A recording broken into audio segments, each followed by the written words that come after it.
மும்மொழி கொள்கை ஏத்துக்கலன்னா நிதி ஒதுக்க சட்டத்தில் இடம் இல்லைன்னு மிரட்டுகிறார். நான் கேட்கிறேன், எந்த சட்டத்தில் இப்படி இருக்கு? உங்களால ஒரு நீட் தேவைய குற்றச்சாட்டுகளுக்கு இடமளிக்காத வகையில நடத்த தெரியல. நீங்க தமிழ்நாட்டுக்கு அட்வைஸ் பண்றீங்களா? பேரு தான் தர்மேந்திர பிரதான், ஆனா தர்மமே உங்ககிட்ட இல்லையே. என்ன மிரட்டினாலும் உங்களால இந்தி மொழிய திணிக்க முடியாது. மிரட்டினா அஞ்சு நடுங்கி கூழக்கு மொழி போடுறதுக்கு அதிமுக நினைச்சீங்களா? கருத்தியல் கூட்டணி அமைச்சிருக்கக்கூடிய எங்களுக்குள்ள கருத்து மாறுதல் வரும், ஆனால் விரிசல் வராது. என்னை முதலமைச்சர் நாற்காலியில் உட்கார வச்சவங்க நீங்க. உங்களை எப்பவும் என்னோட இதய நாற்காலியில் நான் உட்கார வச்சிருக்கிறேன். அன்பார்ந்த இந்த மாபெரும் பொதுக்கூட்டத்திற்கு தலைமையேற்றிருக்கக்கூடிய கழகத்தினுடைய பொதுச் செயலாளர் மாண்புமிகு அமைச்சர் என்னுடைய ஆருயிர் அண்ணன் துரைமுருகன் அவர்களே, மாண்புமிகு நம்முடைய ஆசிரியர் ஐயா உள்ளிட்ட தோழமை கட்சிகளை சார்ந்த தலைவர் பெருமக்களே, கழக பொருளாளர் டிஆர் பாலு உள்ளிட்ட தலைமை கழகத்தினுடைய நிர்வாகிகளே, துணை முதலமைச்சர் தம்பி உதயநிதி உள்ளிட்ட அமைச்சர் பெருமக்களே, நாடாளுமன்ற உறுப்பினர் என்னுடைய அருமை தங்கை கனிமொழி உள்ளிட்ட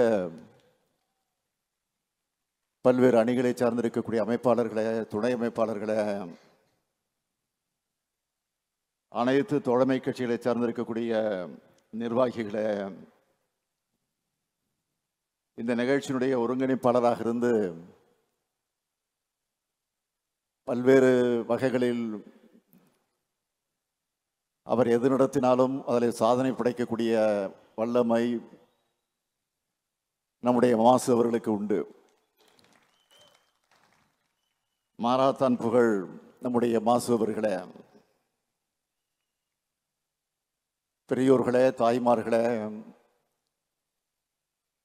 தொலைக்காட்சி பத்திரிகை உலக நண்பர்களே, அன்பர்களே, என் உயிரோடு கலந்திருக்கக்கூடிய தலைவர் கலைஞர் அவர்களின் உயிரினும் உயிரான அன்பு உடன்பிறப்புகளே,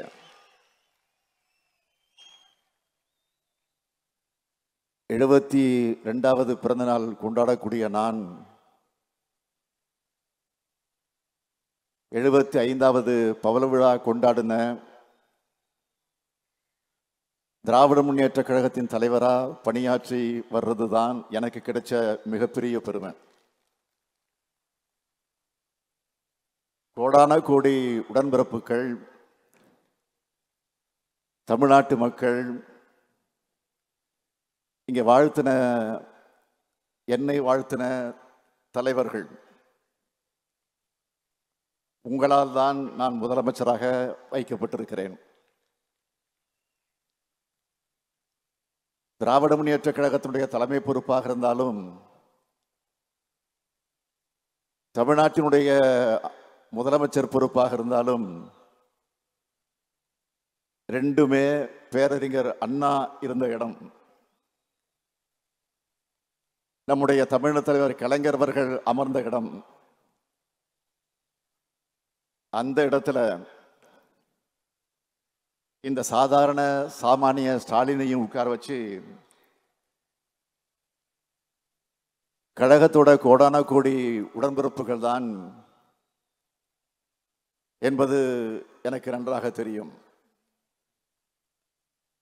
உங்களுடைய இல்லத்துக்கும் உள்ளத்துக்கும் என்னுடைய மனமார்ந்த நன்றியையும் வணக்கத்தையும் நான் தெரிவித்துக் கொள்ள விரும்புகிறேன். நான் ஏற்கனவே சொல்லியிருக்கிறேன், பலமுறை சொல்லியிருக்கிறேன், நான் நினைச்சு பார்க்காத இடம், நான் நினைச்சு பார்க்காத உயரம். இந்த இடத்துக்கு என்னை அழைச்சிட்டு வந்தவங்க உடன்பிறப்புகளான நீங்க தான். கோபாலபுரம் நான் பிறந்த இடமாக இருந்தாலும் தமிழ்நாடு முழுக்கத்தான் என்னை வளர்த்துச்சு. ஏன்னா 60 ஆண்டு காலமா தமிழ்நாட்டில் கிழக்கு மேற்கு வடக்கு தெற்கு, கிராமம் நகரம், குறுக்கு நெடுக்கு, வெயில் மழை, இரவு பகல், பசி தூக்கம் பார்க்காம ஓடி ஆடி உழைச்சு கருப்பு சிவப்பு கொடியை ஏற்றினதுனால்தான் கோட்டைகளை கொடியேற்றக்கூடிய வாய்ப்பு எனக்கு கிடைச்சது. ஓயாம உழைச்ச தலைவர் கலைஞருடைய வழித்தடத்துல நானும் ஓயாம உழைக்கிறேன். தலைவரான பிறகும் உழைக்கிறேன், முதல்வரான பிறகும் உழைக்கிறேன். அண்ணாவோட தம்பிக்கு, கலைஞருடைய உடன்பிறப்புக்கு ஓய்வும் இல்லை சாய்வும் இல்லைங்கிறத எண்ணத்தோட நான் உழைக்கிறேன். அதனால இது போன்ற பிறந்தநாள் விழாக்கள் நெடுஞ்சாலை பயணத்தில் வரக்கூடிய ஸ்பீட் பிரேக் போல ஒரு நிமிட ஓய்வு, அவ்வளவுதான். இந்த இனிய விழாவை நான் மகிழத்தக்கக்கூடிய வகையில் ஏற்பாடு செஞ்சிருக்கக்கூடிய நம்முடைய மாரத்தான் அமைச்சர், சென்னை தெற்கு மாவட்டத்தினுடைய செயலாளர் மாண்புமிகு அமைச்சர் மா சுப்பிரமணியம் அவர்களுக்கும், அவருக்கு துணை நின்று பணியாற்றி இருக்கக்கூடிய நம்முடைய தெற்கு மாவட்ட கழகத்துடைய நிர்வாகிகள், செயல் வீரர்கள், கழக தோழர்கள் அத்தனை பேருக்கும் என்னுடைய வாழ்த்துக்கள், நன்றிகள். இந்த நிகழ்ச்சியில எனக்கு என்ன மகிழ்ச்சின்னா, இது பிறந்த நாள் வாழ்த்துக்காக மட்டும் இல்லாம நம்ம தோழமை கட்சி தலைவர்கள் எல்லோரும் ஒரே மேடைகளை இணைஞ்சு நம்முடைய மூத்த அமைச்சரும் கழக பொதுச் செயலாளருமான அருமை அண்ணன் துரைமுருகன் தலைமையில் தமிழ்நாட்டுக்கான உரிமை குரலை எழுப்ப வாய்ப்பு அமைஞ்சிருக்கிறது. அதுதான் என்னுடைய மகிழ்ச்சிக்கு காரணம். மாண்புமிகு ஐயா ஆசிரியர் அவர்களும், அருமை சகோதரர் செல்வ பெருந்தகை அவர்களும், ஆறுயிர் அண்ணன் வைகோ அவர்களும்,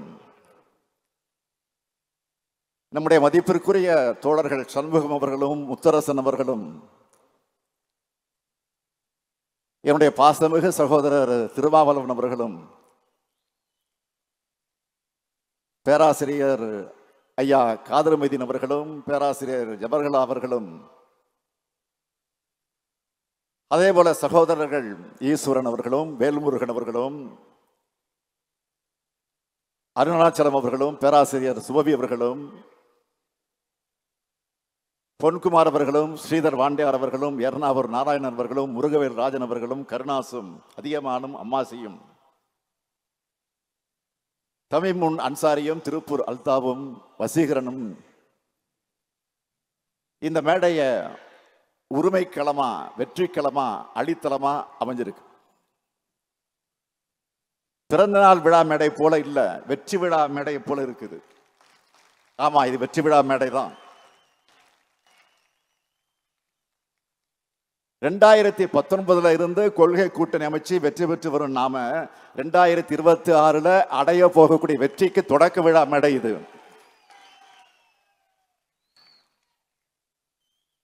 என்னை சந்திக்கிறவங்க உங்க வெற்றிக்கு என்ன அடிப்படைன்னு கேட்டா, எங்களுடைய தோழமை உணர்வுதான்னு எல்லா இடத்திலையும் மறக்காம நான் பதிவு செய்கிறவன். நான் ஏன் தமிழ்நாடு சட்டமன்றத்தில் கூட பதிவு செஞ்சிருக்கிறேன். ஊடக நண்பர்களுக்கும் எதிர்கட்சியினருக்கும் நான் சொல்லிக்கொள்ள விரும்புவது, கருத்தியல் கூட்டணி அமைச்சிருக்கக்கூடிய எங்களுக்குள்ள கருத்து மாறுதல் வரும், ஆனால் விரிசல் வராது. எங்களுடைய ஒற்றுமையை பார்த்து எரிச்சலோடு இதுல விரிசல் வருமானு சில எதிர்பார்த்துக்கிட்டு இருக்கலாம். அவங்களுக்கு நான் சொல்லிக்கொள்ள விரும்புவது, உங்களுடைய ஆசையில தான் மண் விடுமே தவிர எங்கள் கூட்டணியில் விரிசல் விழாது. தோழமை கட்சி தலைவர்களை, என்னை முதலமைச்சர் நாற்காலியில் உட்கார வச்சவங்க நீங்க. உங்களை எப்பவும் என்னோட இதய நாற்காலியில் நான் உட்கார வச்சிருக்கிறேன். நான் உங்களுக்கு உறுதியோடு சொல்லிக்கொள்ள விரும்புகிறேன், நம்முடைய ஒற்றுமைதான் தமிழ்நாட்டை காப்பாற்றி இருக்கு, தமிழை காப்பாற்றி இருக்கு. சமூக நீதியை காப்பாற்றி இருக்கு, சகோதரத்துவத்தை காப்பாற்றி இருக்கு, ஒற்றுமையை காப்பாற்றி இருக்கு, ஏன் ஒட்டுமொத்த இந்தியாவையே காப்பாற்றி இருக்கு. நீங்க கொஞ்சம் சிந்திச்சு பாருங்க. 2021 தப்பி தவறி அதிமுக பாஜக கூட்டணி ஆட்சி பொறுப்புக்கு வந்திருந்தா இன்று தமிழ்நாடு தரைமட்டத்திற்கு போயிருக்கும். தமிழ்நாட்டோட அத்தனை உரிமைகளும் அதிமுக என்கிற கொத்தடிமைகளால அடகு வைக்கப்பட்டிருக்கும்.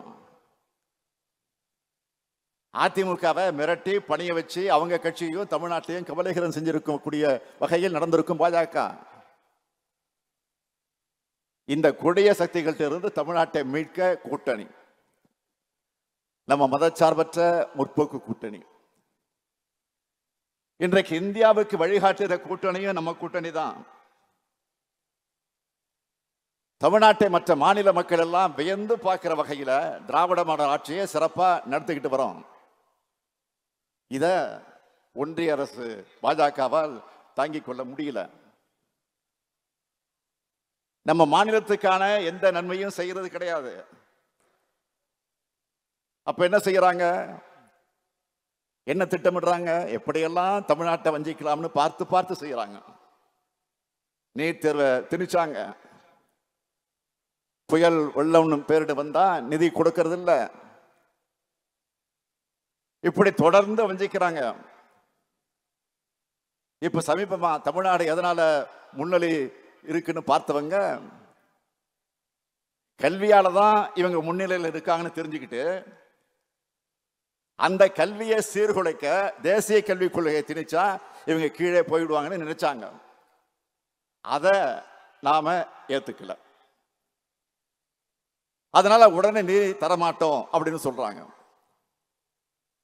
நான் வேதனையோடு சொல்கிறேன், பள்ளி குழந்தைகள் ஆசிரியர்களுக்காக சம்பளம் தர நிதியில கூட கை வைக்கிற அளவுக்கு கொடூரமானவங்க கையில இந்தியா சிக்கி இருக்கு.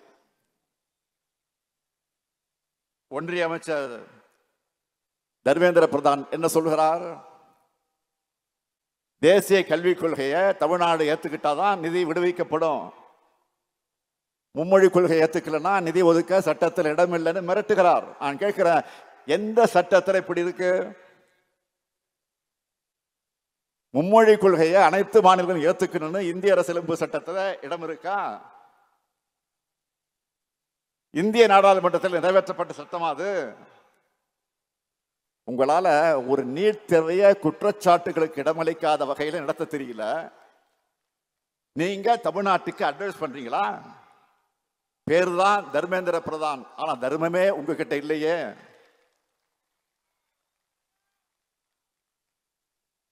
நம்ம குழந்தைகளுடைய கல்வி கனவை சிதைக்கிற காரியத்தை தர்மேந்திர பிரதான் செய்ய, அதை கண்டிக்காம தடுத்து நிறுத்தாம மாண்புமிகு பிரதமர் மோடி வேடிக்கை பார்க்கிறார். இதுதான் பிரதமருக்கு அழகா? மாண்புமிகு பிரதமர் அவர்களே, இந்திய எங்க மேல திணிக்காதீங்க. எங்களுக்கு தாய்மொழியான தமிழும் உலகத்தோட தொடர்பு கொள்ள ஆங்கிலமும் போதும். தேவைப்பட்டா இந்தி என்ன கிரேக்கம் லத்தீன் மொழிகளை கூட அறிவியல் தொழில்நுட்பம் மூலமாக கத்துக்க போறோம். இன்றைக்கு தமிழ்நாடு இப்படி வளர்ந்திருக்க காரணம் நாம தேர்ந்தெடுத்த இருமொழி கொள்கை பாதை. இந்த செய்திகள் எல்லாம் எடுத்து சொல்லி நான் முரசொலியில ஒரு கட்டுரை எழுதினேன். அதை நான் ட்வீட் போட்டா எனக்கு பதில்கள் எல்லாம் எப்படி வருது? வடமாநிலத்தை சார்ந்த பலரும் நம்மோட நியாயத்தை புரிஞ்சு அதுக்காக நமக்கு ஆதரவு அடிப்படையில் அந்த கருத்தை போட்டிருக்கிறாங்க, ஆதரவோடு பேசுறாங்க. பிரீத்தி என்பவருடைய ட்வீட் என்ன தெரியுமா? தமிழ்நாடு முதலமைச்சர் சொல்றது சரிதான், அவை என்பவர் கதை மொழியை பேசவோ புரிஞ்சிக்கவோ முடியல, இந்தி திணிப்பை தடுங்கன்னு எழுதியிருக்கிறார். இப்படி ஏராளமான பேர் இந்தி மொழியை திணிப்பால தங்களுடைய தாய்மொழிகள் எப்படி பாதிக்கப்பட்டிருக்குன்னு எழுதியிருக்காங்க. இப்படி எல்லாத்துக்கும் முன்னோடியாகவும் எல்லாருக்கும் வழிகாட்டியாகவும் இருக்கிறது தான் நம்முடைய தமிழ்நாடு. எங்களை என்ன மிரட்டினாலும் உங்களால இந்தி மொழியை திணிக்க முடியாது. மிரட்டுனா அஞ்சு நடுங்கி கூழ கும்பிடு போடுறதுக்கு அதிமுக நினைச்சீங்களா? இது திமுக. மிரட்டுனா அடங்கி போறவங்க இல்ல, அடக்க நினைக்கிறவங்கள அடங்கி போக வைக்கிறவங்க நாங்க.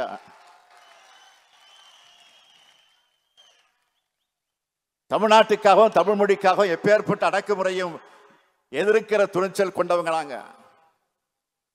இங்க இருக்கிற நாங்கள் தமிழர்கள், சுயமரியாதையோடு இருக்கக்கூடிய திராவிடர்கள். ஒன்றிய அரசு என்ன நினைக்கிறாங்க? இப்படி அறிவுபூர்வமா முற்போக்கு சிந்தனையோடு பேசுறாங்கள, இங்க மட்டுமல்ல நாடாளுமன்றத்திலே முழங்குகிறாங்கள, இவங்களை எப்படி தடுக்கலான்னு பார்த்தாங்க. அதுக்காகத்தான் இப்போ தொகுதி மறுசீரமைப்பு கொண்டு வர போறாங்க. நம்முடைய தொகுதிகளின் எண்ணிக்கையை, நம்முடைய பிரதிநிதித்துவத்தை குறைக்க நினைக்கிறாங்க. அதனாலதான் நான் முன்கூட்டியே இந்த பிரச்சனையை நாம எழுப்ப முடிவெடுத்து அதை இப்போ கையில் எடுத்திருக்கிறோம். ஏற்கனவே பிரதமர் மோடி புதிய நாடாளுமன்றத்தை கட்டடத்தை திறந்து வச்சப்போ என்ன சொன்னாரு? எதிர்காலத்தில் எம்பிக்களோட எண்ணிக்கை அதிகமாக போகுதுன்னு பேசினார். ஒன்றிய உள்துறை அமைச்சர் என்ன சொன்னாரு?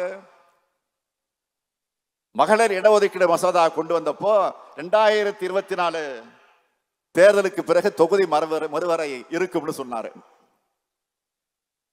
நாம இப்ப கேள்வி எழுப்பின பிறகு இப்ப என்ன சொல்றாங்க? 19 தமிழ்நாட்டுக்கு தொகுதிகள் குறையாதுன்னு சொல்றாங்க. மற்ற மாநிலங்களுக்கு அதிகரிப்பாங்களா? இல்லை, அதிகரிப்பாங்க இல்லையா தெரியாது. நாங்க கேட்கிற கேள்வி, நாட்டோட வளர்ச்சிக்காக மக்கள் தொகை கட்டுப்படுத்தின மாநிலங்கள் ஏன் பாதிக்கப்படணும்? மற்ற மாநிலங்களுக்கு மக்கள் தொகை அடிப்படையில் அதிகரிக்காதுன்னு ஏன் சொல்ல மாட்டேங்கிறீங்க? முன்னாள் பிரதமர் நேரு அவர்களும் திரு வாஜ்பாய் அவர்களும் உறுதி கொடுத்த மாதிரி பிரதமர் மோடி அவர்கள் ஏன் உறுதி கொடுக்க மாட்டேங்கிறார்? மாண்புமிகு பிரதமர் அவர்களே, எங்களுக்கு எழுத்துப்பூர்வமா உறுதி கொடுங்க. இப்ப இருக்கிற மக்கள் தொகை அடிப்படையில் தொகுதி மறுசீரமைப்பு மேற்கொள்ளப்படாது. 1971 மக்கள் தொகை அடிப்படையில் தமிழ்நாட்டுக்குரிய பிரதிநிதித்துவம் கிடைக்கும். தமிழ்நாட்டுக்கு எந்த பாதிப்பும் ஏற்படாதுன்னு உறுதி கொடுங்க. இன்னைக்கு தமிழ்நாடு எழுப்பியிருக்கக்கூடிய இந்த உரிமை குரலை தெலுங்கானா, கர்நாடகா எதிரொலிச்சிட்டு இருக்காங்க. அவங்களுக்கு என்னுடைய நன்றி. மற்ற மாநிலங்களும் நியாயத்துக்காகவும் உரிமைக்காகவும் குரல் கொடுக்கணும்னு நான் கேட்டுக்கிறேன். இந்த கூட்டத்தின் வாயிலாக இன்னைக்கு நாம விழிப்போடு இருந்து நம்மளோட உரிமைகளை பாதுகாக்கலன்னா எதிர்காலத்துல இனி ஒருபோதும் தமிழர்களுடைய கையில அதிகாரம் வராது. தமிழர்களுடைய சொல்லுக்கு மரியாதையே இருக்காது. அதனாலதான் காலையில நான் வீடியோவில் வெளியிட்ட ஒரு செய்தியை பார்த்திருப்பீங்க. வீடியோவாக வெளியிட்ட செய்தியை, உடன்பிறப்புகள் எல்லாம் இந்த செய்தியை எல்லாருக்கும் எடுத்துக்கிட்டு போகணும்னு கேட்டிருக்கிறேன். இங்க கூட்டணி கட்சியினர் எல்லாரும் வந்திருக்கீங்க. நீங்க இது சம்பந்தமா தொடர்ந்து கூட்டம் போட்டு பேசி இது பற்றிய விழிப்புணர்வை கடைகோடை மனிதருக்கு கொண்டு சேர்க்கணும். மார்ச் 5ஆம் தேதி அனைத்து கட்சி கூட்டத்திற்கு நான் அழைப்பு விடுத்திருக்கிறேன். அதுல கட்சி பாகுபாடு இல்லாம எல்லாரும் கலந்துக்கணும். பிரதான எதிர்கட்சி அதிமுக கலந்து கொள்ளும் என்ற செய்தி வந்திருக்கு, மகிழ்ச்சி.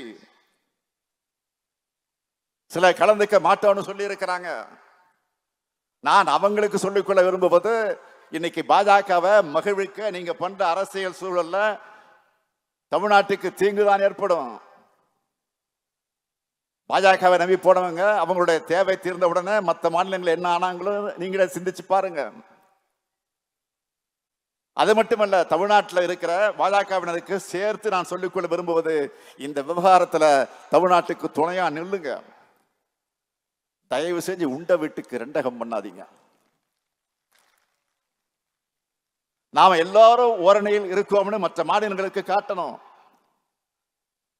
அது மூலமா தான் வர இருக்கக்கூடிய ஆபத்தை தடுத்து நிறுத்த நம்முடைய உரிமையை வென்றெடுக்க முடியும். வென்றெடுத்தால் தான் எதிர்காலத்தை பாதுகாக்க முடியும். நம்முடைய குழந்தைகளுடைய எதிர்காலத்துக்கு நாம் இதை செஞ்சாகணும். இதில் தவறு விட்டோம்னா நமக்கான அடையாளமே இல்லாமல் போயிடும். எனவே நான் மீண்டும் கேட்டுக்கிறேன், நாம் எல்லோரும் ஒற்றுமையா ஒரே அணியிலே இருப்போம். தமிழ்நாட்டு உரிமைகளை பாதுகாப்போம். தமிழ்நாடு போராடும், தமிழ்நாடு வெல்லும். நன்றி, வணக்கம்.